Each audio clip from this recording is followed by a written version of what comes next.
Bienvenidos y bienvenidas al videopodcast EDIN, datos que transforman ciudades. Hoy conversamos con Gonzalo Vellejero, socio director de Tech Friendly, con quien vamos a conversar sobre el proyecto EDIN de la Federación Española de Municipios y Provincias. Gracias por aceptar la invitación. A vosotros por invitarme. Y la primera pregunta es sencilla. ¿Por qué decide una empresa como Tech Friendly sumarse a un proyecto como EDIN? Pues tenemos dos razones. Mira, hay una razón técnica. Teníamos interés en saber cómo funciona la tecnología que hay detrás. Porque a veces el concepto de espacio de datos nos confundía, porque realmente es un espacio de intermediación de datos sobre el que puedes luego construir casos de uso. Y otra es por una razón romántica, y es porque nos invitó el Ayuntamiento de Alcoy a participar en la iniciativa y fue uno de nuestros primeros clientes. Entonces casi nunca le decimos que no, y además estamos orgullosos de trabajar con ellos y les hemos acompañado en los últimos 8 años como Tech Friendly y en el pasado un poquito más. Te he leído en ocasiones, ¿no?, esa crítica fundada a esa carrera tecnológica a veces que nos lleva sin un sentido, sin unas coordenadas claras. En el caso de EDIN, ¿cómo hacemos y cómo conseguís y cómo es la aportación de Tech Friendly para conseguir impacto real y soluciones? Vale, o sea, es una pregunta nada fácil. O sea, a nivel conceptual, nosotros comprendemos como un espacio que puede llegar a intercambiar datos, puede beneficiar a las administraciones. Yo desde mi punto de vista, y esto es lo que me comentabas, a veces la carrera por la tecnología ha venido fundamentada probablemente porque había unos fondos que han posibilitado esto, y probablemente nos vamos a enfrentar a una situación de carrera en la que hubiese sido deseable, en mi opinión, diseñarlo, el modelo de negocio, vamos a entender, o la estrategia con más tiempo para madurar, que yo creo es una de las claves del éxito de un tinglado de estas dimensiones, ¿no? Tener claro hacia dónde vamos y cómo vamos a explotar la información. Sí que es cierto que tenemos 3 ámbitos de actuación muy concretos: movilidad, sostenibilidad, servicios verticales, suministros y ese mapa de actividad económica, con lo cual hay una aplicación directa en campos muy concretos por parte de EDIN.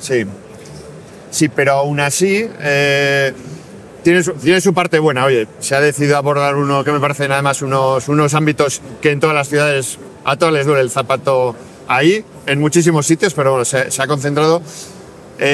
Pero sí que veo que, claro, cada ciudad, participando 12 ciudades, en España hay más de 8.000 municipios y cada uno va a tener unos datos, unos matices sobre el problema muy, muy diferentes.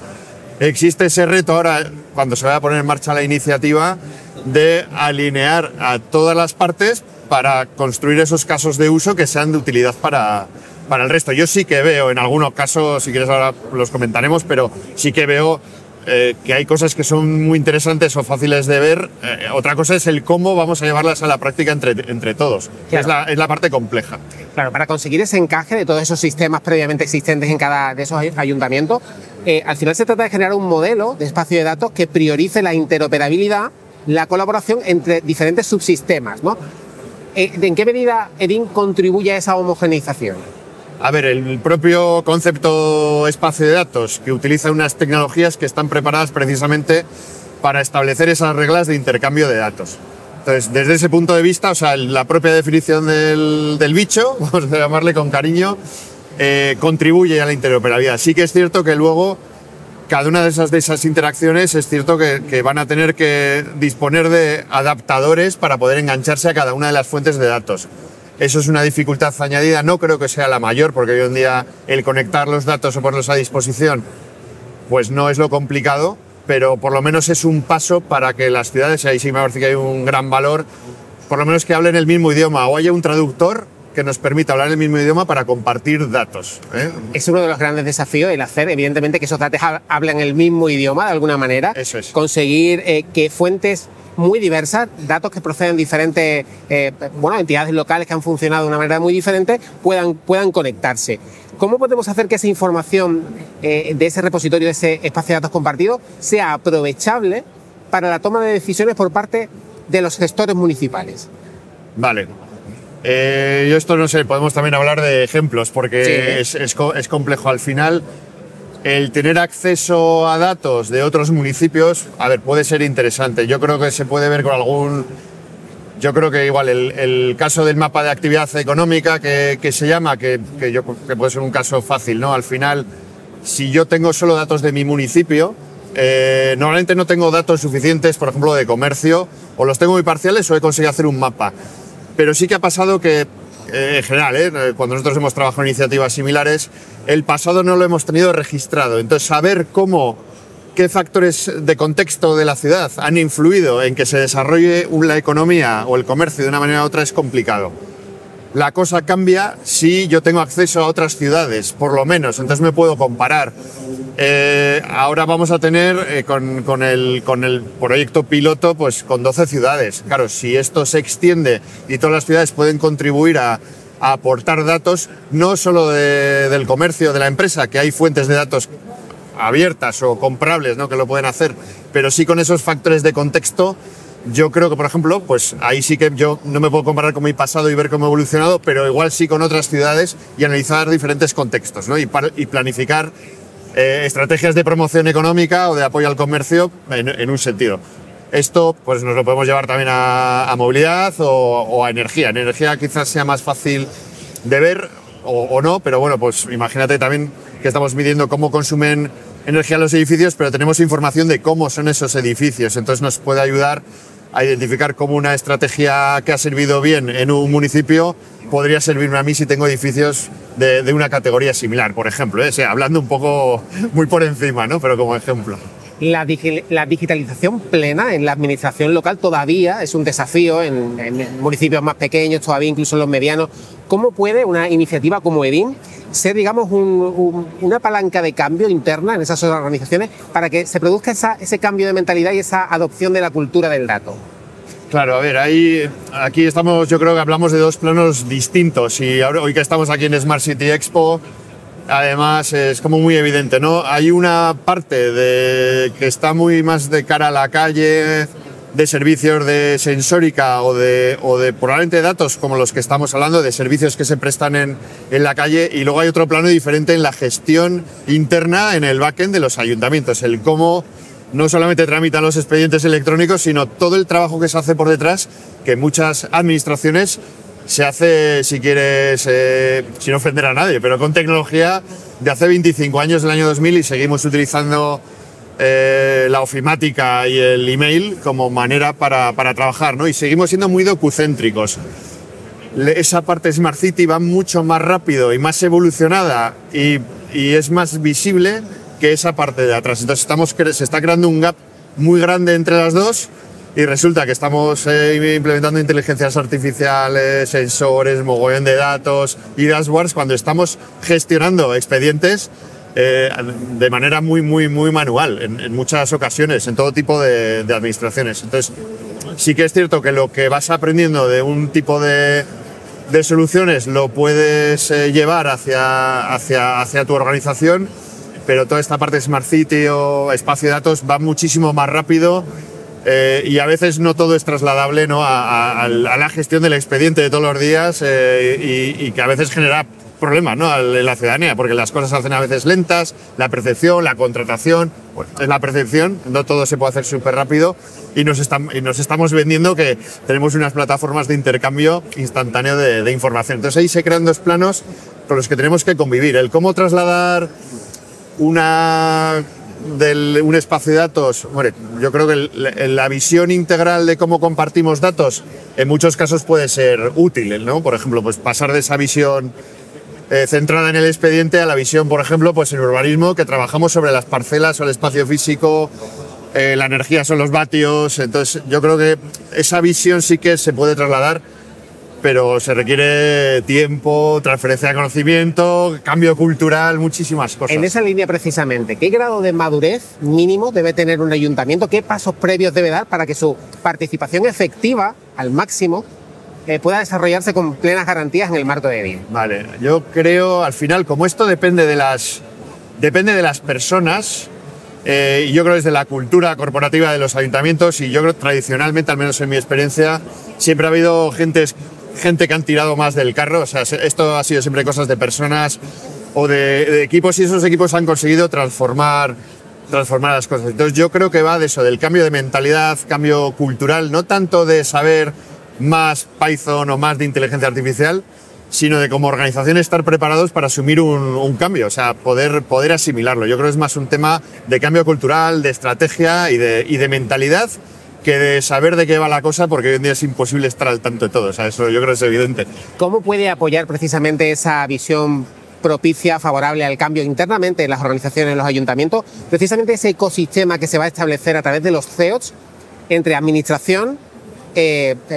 digamos, analistas de datos, etcétera, y también las empresas, los centros de investigación? ¿Cómo puede apoyar ese cambio de mentalidad? Hombre, justo en este caso, al final se han puesto muchísimos recursos, que esos siempre son bienvenidos por las administraciones locales.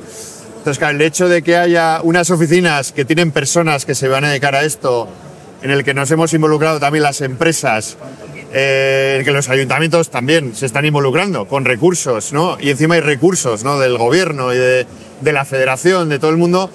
Eso sí que es un buen caldo de cultivo. O sea, nosotros en este caso, en el acompañamiento, por ejemplo, que podemos hacer con el ayuntamiento, lo hacemos generalmente con nuestros clientes, es que vayan aprendiendo en el propio proceso de ejecución de los subproyectos que se vayan a hacer con nosotros. Entonces, es la única manera, yo creo que hoy en día casi, de aprender es bajar al barro, mancharte de grasa y aprender, ¿no? Aprender haciendo, ¿no? Es casi el proceso, ¿no? El learning by doing famoso. Exacto. Yo creo que aquí sí, lo que pasa es que sí que es cierto, va a haber, hay recursos de sobra ahora para hacerlo. El problema pues igual es que tenemos poco tiempo, pero por lo menos hay recursos puestos a disposición para todos. Eso sí que es bueno. Gonzalo, una de las potencialidades de IEN además es la escalabilidad, es la posibilidad de contar con un espacio para la experimentación, pero ¿cómo pasamos de los prototipos a un modelo ya viable y funcional, digamos, para el mercado? Vale, esa es una buena. Yo creo hay dos cosas. Una, ¿cómo hacemos crecer esto? O sea, sí, ¿cómo aspiramos? Entonces, eso va a depender solamente de si hay un negocio, o sea, si todas las partes ganan, o sea, es decir, los ayuntamientos, por supuesto, van a ser beneficiarios de algo bueno, pero para que eso funcione, la empresa privada, como la nuestra, pues tiene que también que obtener algún beneficio, ¿no? Entonces, ahí la escala se va a dar porque haya un negocio y además porque muchos municipios participen. Al final esto, salvando las distancias, pues es como una red social en la que todo el mundo provee información o la consume, pero tiene que haber una masa crítica para que la rueda entre a funcionar, ¿no? Porque se van a hacer inversiones muy grandes y el retorno pues es un tema que yo creo entre todos hay que trabajar, pero para generar casos de uso buenos realmente que se puedan retroalimentar y se cree un círculo virtuoso y no se quede en un dashboard muy bonito, que a veces pues esas cosas a veces han pasado. Yo creo que también está en las manos del sector privado, en este caso pues nosotros trataremos de esforzarnos para tratar de crear algo que sea bueno para los municipios y en el que nosotros veamos también que hay un futuro más allá de conocer la tecnología, pues que se pueda tirar del carro para que eso funcione solo. Claro, se trata de aterrizar en soluciones, ¿no?, que tengan impacto en la ciudadanía. Eso es. Vamos a ponernos en el caso de la experiencia de Tech Friendly, utilizando algún ejemplo real de cómo hemos utilizado esos datos para mejorar la gestión en algún municipio concreto. ¿Te refieres en general con datos sí, de cualquier tipo? Pues, sensorización, Internet of Things. A ver, casos que hemos tenido de mucho éxito, por ejemplo, uno de los primeros proyectos que hicimos para el Gobierno de La Rioja, solo con sensorización, conseguimos sensorización y control de los sistemas de climatización, ahorramos un 40% de energía al Gobierno de La Rioja, ¿no? En un edificio con 70 despachos. Estamos trabajando en otros proyectos, por ejemplo, pues para ayudar a diputaciones, por ejemplo, a transformar cantidades ingentes de datos que tienes de contratos en una base de datos explotable, simplemente para saber qué estás haciendo, para aprender del pasado, para poder agilizar tus procesos. Hay muchos puntos de vista. Ahora estamos haciendo también un proyecto muy chulo en una residencia en Archidona con la Federación Andaluza de Municipios y Provincias, en el que está sensorizando, entre otras cosas, para detectar caídas de las personas mayores, simplemente para identificar cuánto antes que se ha producido una incidencia, porque no siempre se detectan, porque no puede haber una persona por cada persona mayor, un cuidador, y ese tipo de iniciativas pues sí que es cierto que que son interesantes. Entonces, ese tipo de iniciativas, muchas serían trasladables a luego a un espacio de datos. Pues yo entiendo que algunas sí, otras no. Bueno, habría que verlo. Ese es uno de los retos. De todo lo que se ha hecho, claro, con todos los grandes programas que ha habido de ciudades inteligentes, destinos turísticos inteligentes, o incluso de los datos que ya muchas administraciones tienen o que han trabajado por su cuenta, pues yo creo que va a ser ese un gran reto el cómo compartimos, pero para que luego salgamos beneficiados todos, porque yo puedo hacer, no sé, hemos trabajado, por ejemplo, en algún caso que hemos hecho chulo con datos abiertos de sostenibilidad de todos los municipios de Vizcaya, sistemas de predicción del impacto en municipios de Vizcaya, ¿no? Y salían luego cosas curiosas en simulaciones, pues como la industria se ve que hagas lo que hagas, pues va desapareciendo, ¿no? Entonces, eso... Y llegamos a la misma conclusión de gente que ha estado trabajando, estudiando el caso, ¿no? De revitalizar la industria en Euskadi. O sea, hay todo ese tipo de cosas, ese tipo de datos sí que son compartibles, que otras regiones compartan los mismos y poder desarrollar modelos más complejos o más ricos para entrenar modelos, por ejemplo, de predicción, ¿no? O de simulación de lo que puede ocurrir a futuro. Muy interesante, además muy conectado con ese mapa de actividad económica que se pretende, además, en esta línea, en ese tercer caso de uso. Pero vamos a hablar de sostenibilidad del proyecto EDIN a largo plazo, de modelo de negocio, y vamos a centrarnos en cómo puede el modelo que se va a generar de espacio de datos superar esos costes de operación iniciales, haciendo que el proyecto sea sostenible a largo plazo. ¿Cuáles serían las claves? Yo creo que es el modelo de negocio, o sea, es la estrategia, el modelo de negocio y yo creo que el sector privado va a tener bastante que decir. O sea, si entre todas las empresas que participamos y todos los casos de uso que se desarrollen surge algo que merezca la pena mantener el tiempo, yo creo que la empresa privada va a tirar del carro. A nivel... Si dependemos del sector público será porque se han sumado muchísimo. O sea, o vamos a una escala de masa crítica o realmente creamos algo que sea lo suficientemente bueno para que merezca la pena mantener eso en el tiempo con un coste de infraestructura que entiendo que es relativamente alto, al menos la puesta en marcha, ¿no? Luego ya veremos a partir de junio o julio cuál es el coste real de explotación de ese tipo de infraestructura. Lo que es a nivel de conectar datos, una vez que están conectados, ese coste no es, o sea, es irrelevante, pero bueno, si hay que gobernar esto, alguien tiene que decir, bueno, de momento la federación, y luego evidentemente todo el mundo tiene que ganar algo, o bien en valor social o bien en valor económico, o las dos cosas o todos para que eso mantenga. Pero yo creo que va a ser un equilibrio entre negocio, una masa crítica de municipios, incluso también de empresas, y que eso va a ser lo difícil de calibrar. Yo creo en esta fase inicial, yo creo que hay que trabajar entre todos. La masa crítica desde luego, pero la masa crítica la vamos a conseguir si tenemos un buen modelo de negocio o de intercambio de datos y de casos de uso, no solo de intercambio. El intercambio va a ser fácil. Es ese caso de uso que resuelva problemas reales por los que la gente esté dispuesta a pagar y a mojarse. Tenemos en el horizonte tecnologías emergentes, algunas que ya están en el día a día. ¿Cómo puede la inteligencia artificial permitir un crecimiento exponencial de las funcionalidades o del valor de EDIN a los territorios?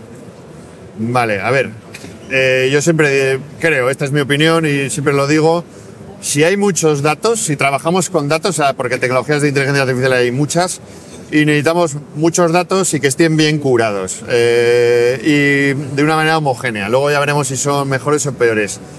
Para técnicas de Machine Learning son tradicionales, ¿no? de predicción, o incluso para ellas generativas. Si hay datos buenos, la inteligencia artificial va a contribuir a que podamos crear cosas, o al menos aspirar a crearlas y probarlas, ¿no? Porque a veces la inteligencia artificial sabes dónde empiezas, pero no sabes cómo acaba.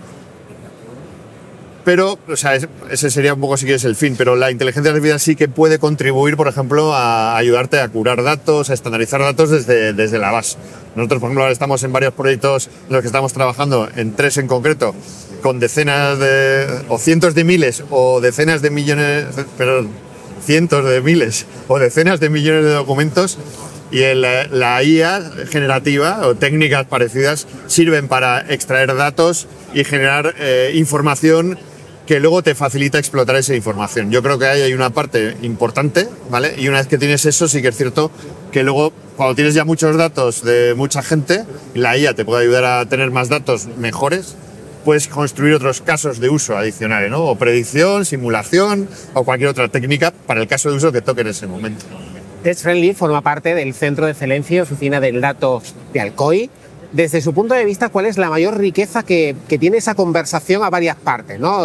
Para enriquecer, digamos, ese alma humana, ¿no? Que le he dicho en alguna ocasión, que debe tener la tecnología. Bueno, a ver, claro, nosotros llevamos muchos años con Alcoy, no hemos trabajado mucho en el ámbito tecnológico con ellos, les hemos ayudado, ¿no? en ese proceso.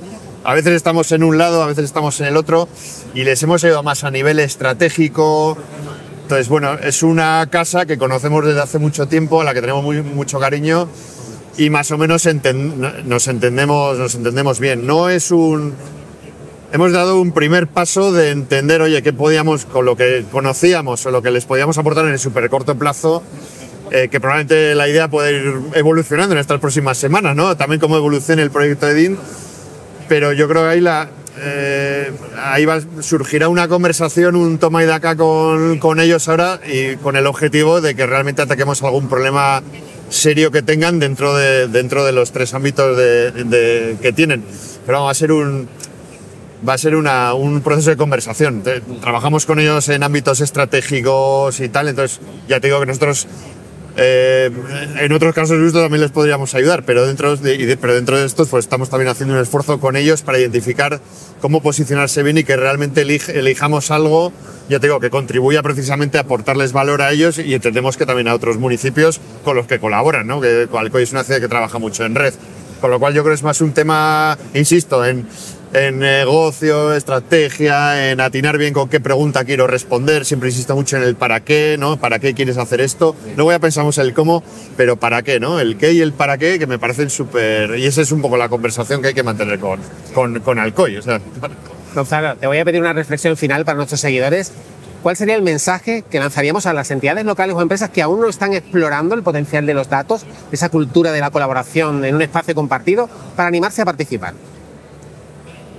Buena pregunta. Yo siempre he dicho, bueno, que hay que atreverse, así como digo que a veces estamos débiles, ¿no? En la base, que me mencionabas antes, pero sí que también hay que probar cosas nuevas. Yo creo que esta es una oportunidad muy buena. De hecho ha habido hasta pelea para conseguir entrar, o sea, no ha sido fácil. Pero yo creo que es una buena oportunidad porque llevamos muchos años hablando de interoperabilidad, de intercambiar datos. Yo creo que esta es la oportunidad que hay ahora sí en el corto o medio plazo de sumarte a un proyecto en el que, ya te digo, hay muchos recursos. Yo sí que animo a todos. Las empresas también, o sea, las empresas muchas veces miramos el coste de inversión, pero aquí el coste de inversión es bajo en empezar a probar. Ser los primeros como empresa, como ayuntamiento, pues oye, te da caché, pero también estás el primero, ¿no? Y aprendes, ¿no? Y luego, si eres una de las ciudades, pues sabrás pedir mejor y puedes reposicionarte, y si eres empresa, pues también. Con lo cual, yo creo que, oye, uno hay que probar, y dos, pues es el momento de ser los primeros y los pioneros. Sabiendo que hay muchas iniciativas, pero vamos, yo sí que animo a todo el mundo a que, vamos, a mí me llamaron por teléfono y no me lo pensé, yo sí, porque quiero saber cómo funciona esto, me interesa mucho. Entonces yo animo a todos a universidades, a quien sea, a participar, a enterarse, y hay un kit digital ahora que ha sacado de espacio de datos que puede ayudar, pero bueno, que no creo que sea necesario, por ejemplo, ni para administraciones ni para empresas, el que quiera participar. Nosotros tampoco somos una empresa muy grande y tenemos recursos para participar, pero vamos, que todo el mundo que quiera que participe, que será una experiencia por lo menos positiva. Juan Gonzalo Pellejero, socio director de Test Friendly, muchísimas gracias por aceptar la invitación a Edin, a este video podcast, y nos vemos en otra ocasión. Vale, muchas gracias. Y a todos vosotros y vosotras nos vemos en un próximo episodio del video podcast Edin, datos que transforman ciudades.